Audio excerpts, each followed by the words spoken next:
Assalamualaikum warahmatullahi wabarakatuh. Alhamdulillahirabbil alamin wassalatu wassalamu ala asyrofil mursalin sayyidina Maulana Muhammadin wa ala alihi washabbihi ajmain amma ba'du. Yang kita hormati bersama Bapak Ketua Umum Haji Suharso Monarfa, juga Kiai Haji Mustafa Abdul Sirat, ada Habib Ahmad bin Idris Al-Habsyi, Bapak Sekjen, Mas kami, Gus Arwani Tomafi, semua pengurus DPP, DPW, dan DPC se-Indonesia. Di sini di pondok kami ada Gus Hakim Hashim, ada Ketua DPC P3, adik saya, Umam, Zaimul Umam, ada Gus Rosid, Sekjen, ada Mbah Wi, ada Mbak Janah, masih keluarga semua di sini. Saya diminta untuk tausiah merawat apa ini judulnya apa? Merawat persatuan dengan pembangunan. Sedikit cerita di beberapa polemik keilmuan. Ada satu antitesis bahwa pada akhirnya itu ya yang menjadi akhir dari perjuangan itu diantaranya kemenangan. Di beberapa khazanah yang saya baca, karena keilmuan itu yang saya tekuni. As-solahiyah atau al-mulkiyah la tunafis solahiyah. Jadi kemenangan baik dengan bentuk apapun, asal dengan cara yang baik, itu tidak berlawanan atau tidak menghilangkan status kesolehan. Jadi di antara sifat-sifat para nabi itu disebutkan Allah faqad ataina ala Ibrahimal kitaba wal hikmata wa atainahum mulkan azima. Jadi di antara sifat para nabi adalah diberikan mulkan azima. Diberikan kekuasaan yang besar. Tentu besar itu bisa dengan arti menang, tapi menang demi kebaikan. Di sini saya diantaranya pernah menulis Al-Intisar Limadzahibi Syekhina tentang pilihan-pilihan manhaj atau metode Mbah Maimun yang tentu bersanad sampai Wali Songo, juga tentu sampai Rasulullah Shallallahu Alaihi Wasallam. Ada khazanah yang selalu dibaca kita di kitab Ihya yang berbunyi Ra'sul Akli Ba'daddin At-Tawaddud ilan Nas Wasfinaul ma'ruf ila kulli barrin wa fajirin. Jadi setelah akal kita mengantarkan iman kepada Allah Ta'ala, tugas kita sebagai manusia itu berperilaku simpatik at-tawaddud ilan nas. Ya. Saya ulang lagi ya. Kita punya akal. Akal kita, kecerdasan kita untuk merumuskan, mengantar kita menemukan Tuhan, menemukan Allah, menemukan Tuhan yang Maha Esa.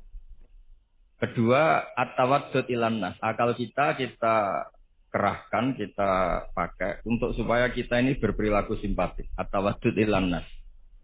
Karena awal orang ikuti kita itu kalau simpatik dengan kita. Dulu kita sering dengar cerita-cerita kuno, kalau orang merebut kerajaan itu ya lewat kesaktian. Bahkan cerita-cerita kuno itu kalau antar orang sakti ingin menguasai perempuan yang cantik itu juga adu kesaktian sampai ada yang meninggal. Lalu era modern di seluruh tren dunia itu ditemukan sistem kompetisi yang sehat. Sehingga yang menang itu aturan mainnya ditentukan. Entah dipilih secara mayoritas, entah dengan kualifikasi apa, tapi yang jelas itu dihindari safkud dima yang namanya pertumpahan darah. Jadi itu yang paling lama yang kita ikuti, disebut wa'id akhadna saqakum latasfiku najima'akum. Jadi pertama yang harus kita hindari dalam kompetisi, jangan sampai ada pertumpahan darah. Sehingga di antara kebesaran Sayyid Hasan bin Ali ketika dipuji Rasulullah Shallallahu Alaihi Wasallam, inna bni hadza la sayyidun wa inna Allah ta'ala sayuslihu bi baina fi'atin azimatin. Saya ini Nabi kalau menyebut tidak cucu, tapi anak-anak saya ini la sayyidun, orang yang luar biasa. Dan dia akan mendampingkan dua kelompok besar. Sehingga damai ini yang kita cari. Termasuk kalau saya maknai kenapa dulu Mbah Maimun berpolitik. Keluarga kami ya, bapak saya, Pak D. Taibur, Mas Arwani, Sekjen itu juga berpolitik. Itu bukan masalah politik sebagai hutan kekuasaan, tapi sebagai bahwa kompetisi dengan cara yang menghindari pertumpahan darah. Kita punya cara untuk seni ya, kalau boleh dibahasakan seni merebut kekuasaan tapi menghindari pertumpahan darah. Ini penting. Jadi kata kuncinya itu hindari sabut dima, pertumpahan darah. Karena islah atau musolahah atau berdamai itu adalah sifat yang Rasulullah Shallallahu Alaihi Wasallam memuji cucunya atau disebut anaknya yuslihu bena dan azimaten. Jadi bekerja untuk perdamaian itu diantara caranya dibikinlah cara kompetisi yang sehat. Mendirikan partai, terus aturan yang menang begini, dan yang kalah harus legowo, terus yang menang dijaga oleh konstitusi itu aturan-aturan yang disahkan oleh kaidah-kaidah usul fikih kita. Terus wastinaul ma'ruf ila kulli barrin wa fajirin. Dan berbuat kebaikan pada orang baik maupun orang enggak baik, fajir. Kita tahu dalam kaidah sosiologi al-insan abdul ihsan. Manusia itu pasti budak kebaikan. Jadi kalau ada orang ya bisa baik, bisa buruk. Mentalnya belum jelas. Kalau sowan orang baik dimarahin terus. Kalau sowan orang, kalau dolan ke orang buruk dijamu. Dikasih makan, dikasih kopi gratis. Sementara ke orang baik hanya dimarahin. Kira-kira bandelnya kemana? Pasti ke orang yang jelek ini. Karena manusia itu budak dari kebaikan. Al-insan abdul ihsan. Maka dibutuhkan legowo. Orang-orang baik ini juga harus baik. Wastinaul ma'ruf ila kulli barrin wa fajirin. Berbuat kebaikan kepada orang baik maupun orang yang tidak baik. Ada sebuah riwayat yang diriwayatkan kitab Sahih. Itu luar biasa orang yang baik. Kemudian dia berjanji malam ini mau sedekah. Lalu sedekah itu dikasihkan kebetulan kepada zaniyah, kepada orang yang kurang baik. Geder. Karena orang baik kok bersedekah sama orang yang kurang baik. Tusuddiqa ala zaniyatin. Ada yang baca tasoddaqa ala zaniyatin. Setelah gunjingan belum selesai, malah dia sedekah lagi ke sarik. Sarik itu ya kira-kira maling atau copet. Geger lagi orang baik kok bersedekah sama copet. Ketika gunjingan itu belum selesai, malah dia bersedekah lagi sama al-ghani, orang yang kaya. Geger lagi kan sudah kaya kok disedekah. Lalu di riwayat hadis sahih itu dijelaskan Allah ngapresiasi perilaku orang soleh ini. Lalu logikanya sampai perempuan tadi nakal karena nyari uang. Maka dia tak uang supaya tidak nakal lagi. Sampai copet itu nyopet karena nyari uang. Maka dia tak kasih uang supaya tidak butuh nyopet lagi. Sampai orang kaya tidak mau sedekah karena dia belum pernah merasakan nikmatnya dapat uang yang nggak usah kerja. Terus dia seneng. Terus dia akhirnya membayangkan orang lain juga seneng kalau tak kasih uang tambah lewat apa? Kerja. Artinya begini, jangan kira dulu semua orang soleh itu terus menciptakan komunitas soleh. Enggak. Orang soleh dulu itu punya hati besar untuk berkompetisi mengelola supaya juga simpatik di depan orang-orang yang tidak soleh. Sehingga di antara kelebihan Rasulullah Shallallahu Alaihi Wasallam musuhnya saja percaya. Sehingga beliau disebut Al-Amin. Musuh-musuhnya itu kalau titip uang itu sama Nabi. Karena Nabi itu Al-Amin, nggak mungkin khianat. Jadi semua cerita Nabi itu mesti dimulai dari ukuran itu musuhnya saja percaya.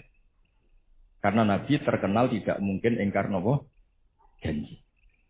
Ini penting saya utarakan dalam konteks Indonesia. Jadi dulu tradisinya orang-orang soleh itu yang ngelola orang yang macam-macam.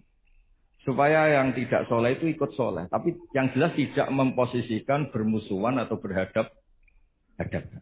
Ini penting menjadi kearifan bersama. Sehingga di kitab saya ini di beberapa riwayat disebut wastina'ul ma'ruf ila kulli barrin wa fajirin. Jadi di antara ciri utama orang-orang baik adalah berbuat kebaikan dengan siapapun atau kepada siapapun. Lalu berikutnya ada cerita tentang Ini saya baca Arabnya mungkin supaya nanti dikoreksi oleh yang menekuni ini. Dalam kitab Khilyatul Auliya, Sufyan bin Uyainah ini termasuk gurunya Imam Syafi'i. Kana Isa wa Yahya alaihi wassalam ya'tiyanil qaryah, wa yas'alu Isa an syirari ahliha, wa yas'alu Yahya an khiyari ahliha.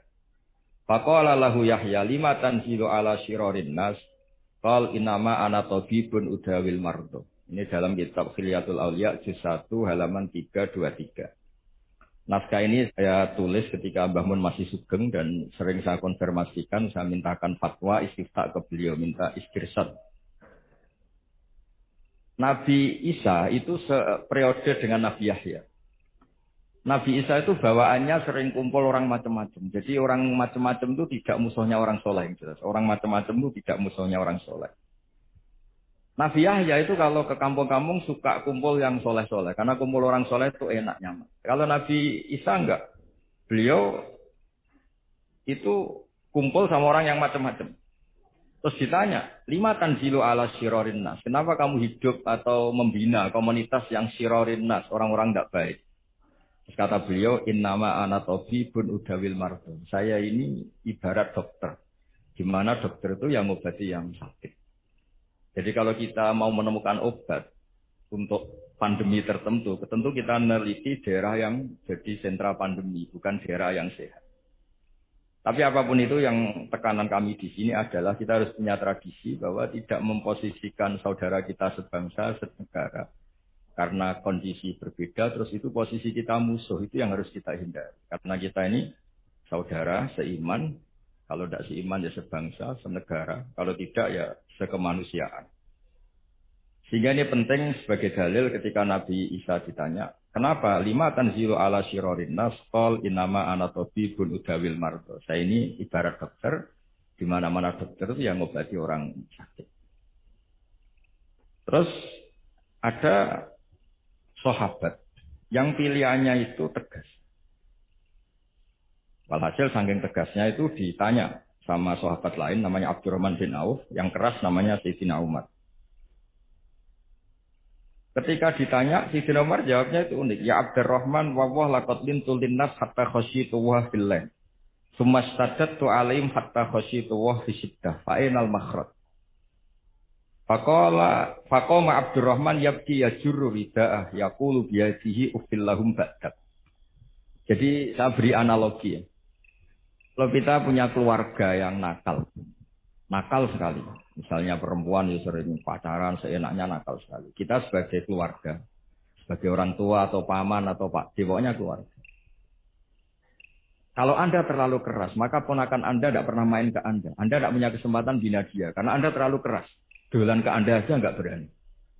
Tapi kalau Anda terlalu lunak, maka dianggap melegitimasi dia pacaran. Dia main ke rumah kamu dengan cowoknya, tidak kamu tegur. Macak yang nggak benar, tidak kamu tegur. Pakaiannya seronok, tidak kamu tegur. Maka dia mengira, wah Pak D saya yang diai membiarkan saya. Itu dianggap legitimasi.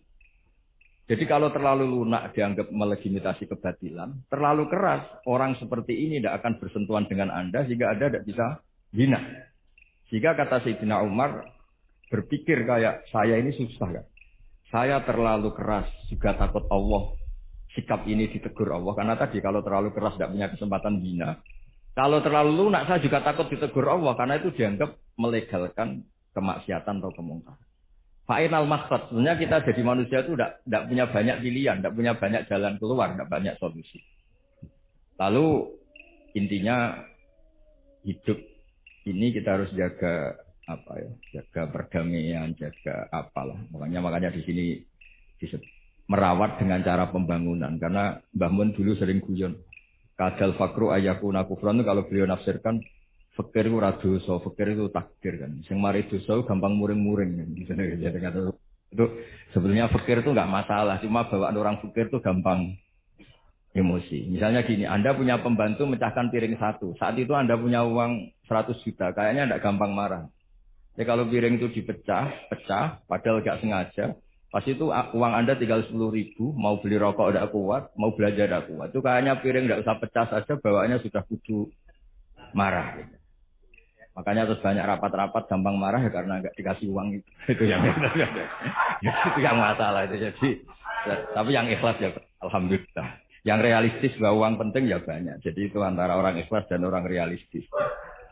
Tapi apapun itu dari cerita-cerita di kitab ini atau khazanah-khazanah ini, semua perilaku orang-orang dulu, Nabi Isa, para wali songo, para guru-guru kita, ya utamanya Kiai Haji Maimun Zubair yang didikannya tentu membentuk saya, Kiai Haji Mustafa Akil membentuk semua teman-teman yang alumni itu tidak ada tradisi menganggap orang yang beda dengan kita ini musuh.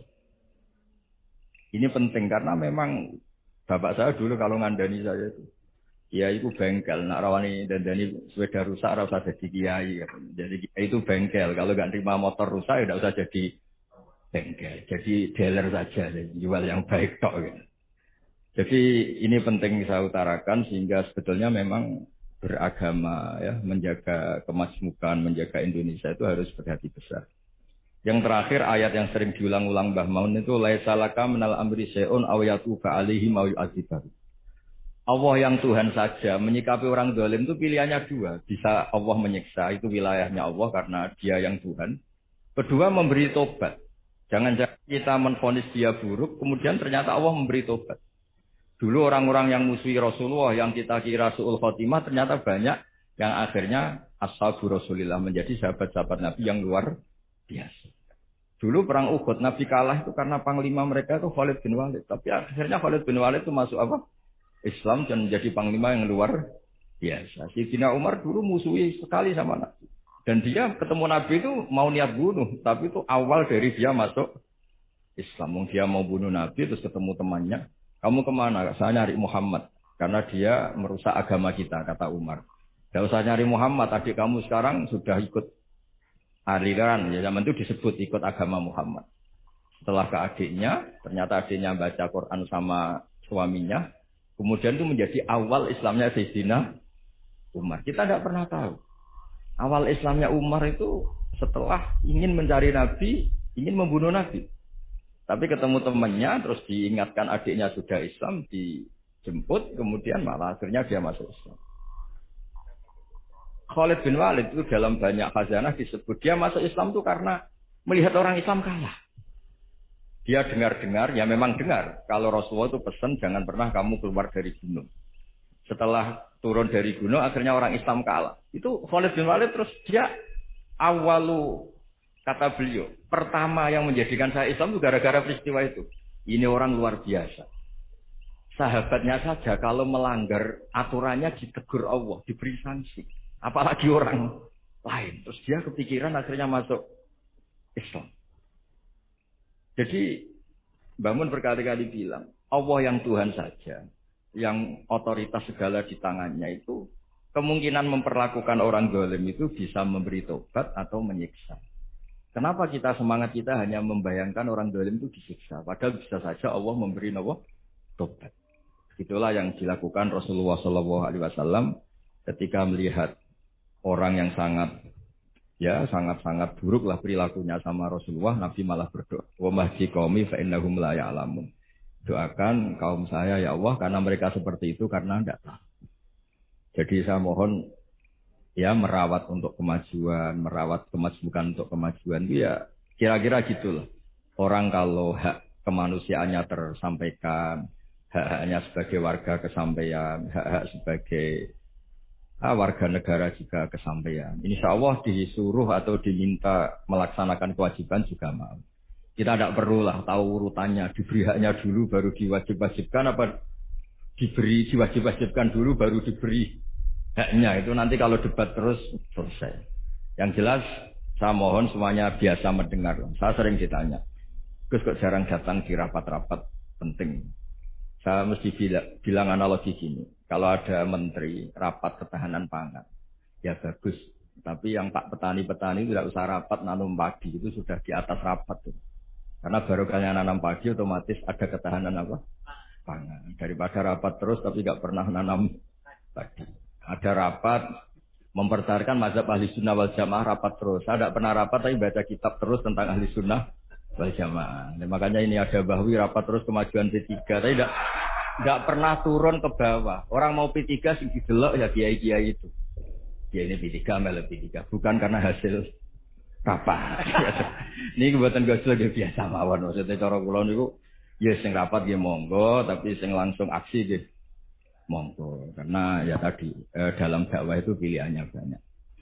Saya kira demikian ini khazanah yang saya terima ya, saya serap dari ajaran-ajaran Kiai Haji Maimun Zubair. Memang beliau itu sering cerita gimana menghadapi orang-orang yang beda pendapat, beda kultur, supaya kemasmukan ini terjaga secara baik. Karena kalau sudah terjaga secara baik, itu kita bisa hidup damai, karena di antara ciri kita adalah memang dari dulu-dulunya, saya ulang lagi, dari dulu-dulunya kebaikan itu harus kita jaga. Masyhur itu di hadis-hadis tentang hakul jiron, ada tetangga yang punya 3 hak kata Rasulullah. Yaitu dia tetanggamu, dia seagama dengan kamu, dia keluarga kamu. Berarti punya berapa? 3 hak. Ada yang punya 2 hak saja. Dia seagama dengan kamu, dia tetanggamu. Tapi dia tidak sedarah sekeluarga dengan kamu. Ada 1, tapi tetap punya hak. Yaitu dia tetangga kamu, senegara dengan kamu. Tapi ya tidak keluarga kamu, ya beda dengan agama dengan kamu. Tapi tetap punya 1 hak. Dan semuanya ajaran kita adalah waqulu linnasi husna. Jadi saya kira demikian. Mohon maaf. Assalamualaikum warahmatullahi wabarakatuh.